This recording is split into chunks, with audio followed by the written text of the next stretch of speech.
Чакай малко, преди да продължиш да гледаш, трябва да чуеш нещо, което може да промени следващите ти 10 години. Не преувеличавам. Знаеш ли какво е общото между Иван от Пловдив, който на 74 години изкачва стълбите без да се задъхва, и Мария от едно малко село край Велико Търново, която на 68 години се грижи сама за градината си и се чувства по-добре, отколкото преди 20 години? Те не пият скъпи добавки, не ходят на частни клиники, правят едно просто нещо всеки ден. И това нещо работи по-дълбоко в тялото им, отколкото повечето хора някога си представят.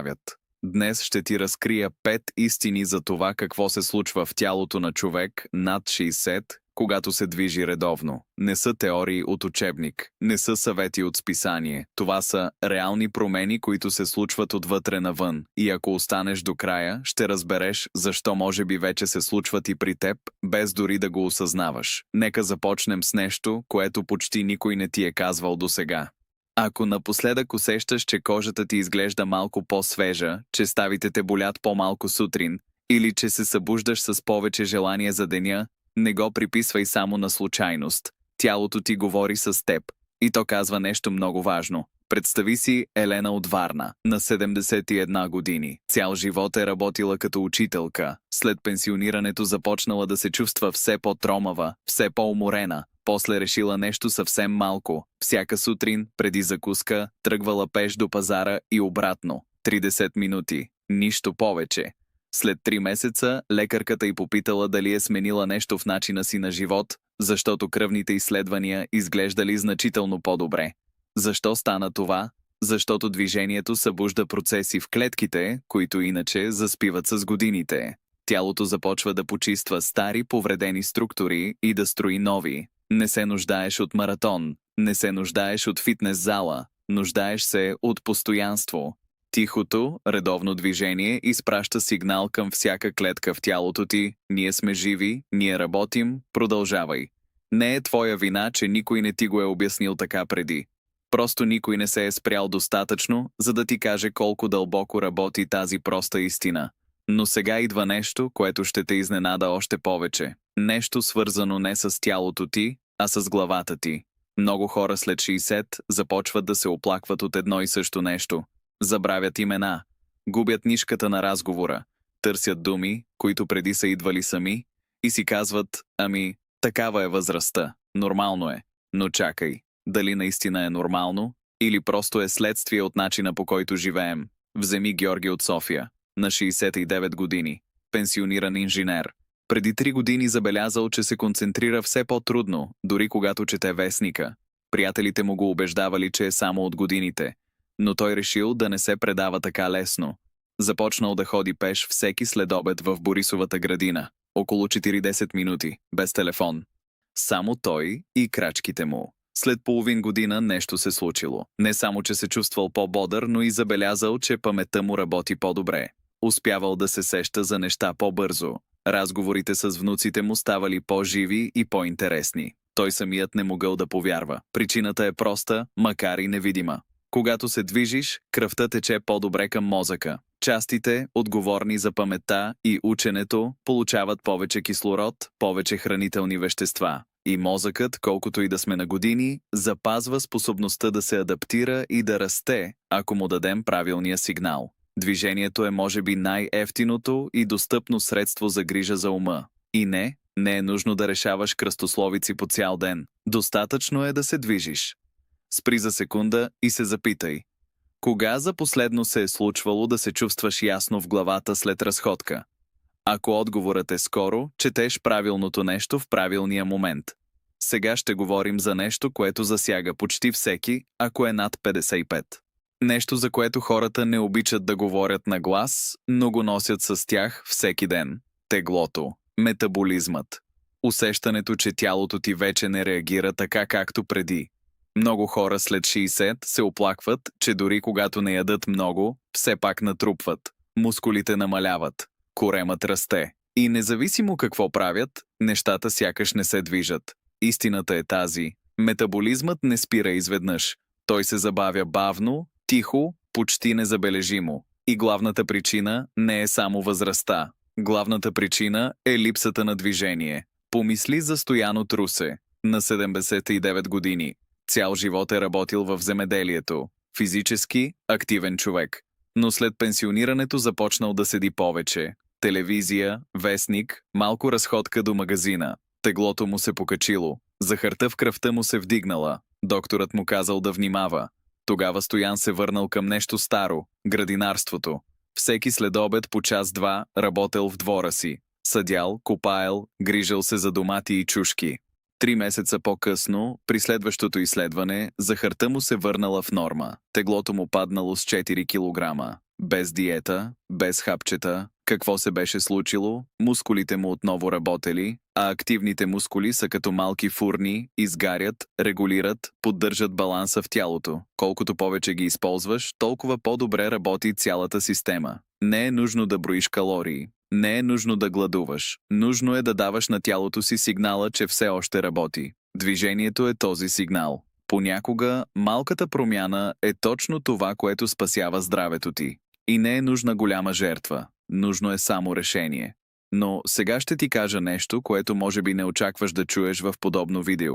Нещо, което засяга не тялото ти, а душата ти. Колко пъти след 60 си се събуждал с тежест, не физическа болка, просто едно усещане за тъга, безпокойство, липса на радост? Колко пъти си се питал, за какво е всичко това? Дали е нормално да се чувствам така? Отговорът е да, много хора го чувстват. И не е слабост. Просто никой не ти е казал, че движението е едно от най-мощните средства срещу тази тъга. Помисли за Надежда от Пловдив, на 63 години. Вдовица от 2 години. Децата й имат свои семейства. Живее сама. Известно време се затворила в себе си. Телевизията, кафето, споменът за съпруга й. Всеки ден едно и също. После приятелка я поканила на сутрешна разходка в квартала. Всеки ден в 7. Само 30 минути. Надежда се съгласила, повече за да направи приятелка на другата, отколкото за себе си. Но след няколко седмици нещо се променило.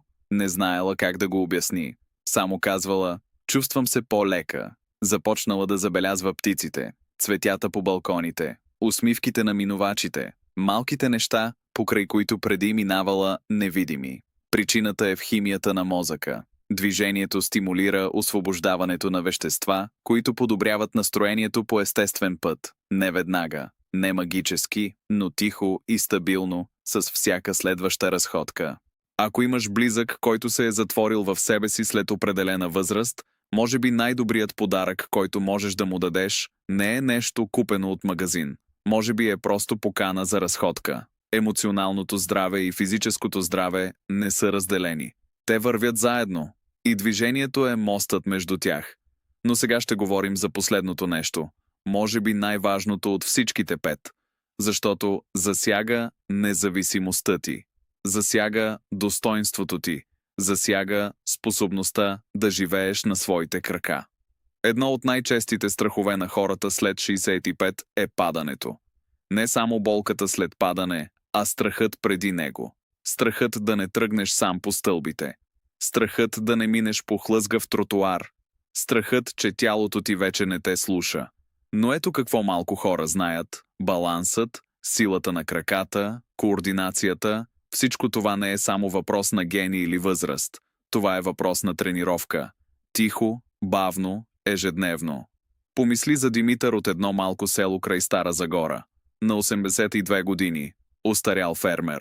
Хората в селото му се чудели как все още ходи изправен, как влиза и излиза от двора без помощ, как изкачва стъпалата с увереност, без да се хваща за перилата. Тайната му? Всяка сутрин, от 20 години насам, правил едно и също. 20 минути ходене около двора и после няколко прости упражнения за краката. Нищо сложно. Просто редовно. Когато лекарят го прегледал за рутинен преглед, само разклатил глава и казал: такива кости и такъв мускулен тонус са рядкост на тази възраст. Тялото следва принципа. Използваш го, пазиш го, спреш ли да го използваш, то бавно забравя как работи, не е жестоко, просто е истина. И не е нужно да правиш нещо трудно или болезнено, нужно е само да се движиш. Всеки ден, малко, редовно, последователно. Независимостта не се купува, тя се изгражда, крачка по крачка. Сега, преди да приключим, искам да се спра за секунда и да ти кажа нещо директно. Ако вече се движиш ежедневно, ако ходиш пеш, ако работиш в градината, ако се качваш пеш по стълбите вместо с асансьора, искам да знаеш нещо. Правиш нещо изключително важно за себе си, дори когато не го усещаш. Дори когато ден-два се чувстваш уморен. Дори когато времето е лошо и нямаш желание, тялото ти помни всяка крачка и ти отплаща с всичко, за което говорихме днес. Ако пък те първа обмисляш да започнеш, знай едно нещо. Никога не е твърде късно. Не изисква специално оборудване, не изисква абонамент, не изисква съвет от треньор. Изисква само едно решение и едни обувки. Започни с 10 минути. Само 10. Около блока. До пазара. До парка. Навсякъде, стига да е навън и стига да е всеки ден. След седмица ще добавиш 5 минути повече, после още 5. И преди да се усетиш, ще се движиш ежедневно, по-леко, по-ясно, по-силно. И ако имаш някакво здравословно оплакване, болки в ставите, проблеми с баланса, хронично заболяване, не забравяй да се посъветваш с лекаря си преди да промениш натоварването. Движението е здраве, но трябва да е съобразено с твоето тяло. Ето 5 истини, за които говорихме днес. Движението обновява клетките ти и забавя стареенето отвътре. Движението пази паметта ти и поддържа мозъка жив. Движението стабилизира теглото и метаболизма без диети. Движението подобрява настроението и носи усещане за лекота и радост. Движението изгражда силата и баланса, с които живееш независимо и достойно. 5 прости истини, едно просто решение и много крачки напред. Сега искам да чуя от теб. Напиши в коментарите едно нещо. Движиш ли се редовно? Какво те е спирало до сега? Или ако вече имаш навик, споделявай го, защото твоята история може да вдъхнови някой друг, на когото точно в момента му е нужно тласък. Ако видеото ти е харесало, ако усетен, че то говори направо към теб, натисни харесване и сподели с някой близък, на когото може да е полезно. И ако искаш да получаваш такова съдържание редовно, абонирай се и включи известията. Грижи се за себе си. Защото ти заслужаваш да живееш пълноценно, независимо и с усмивка. До следващия път.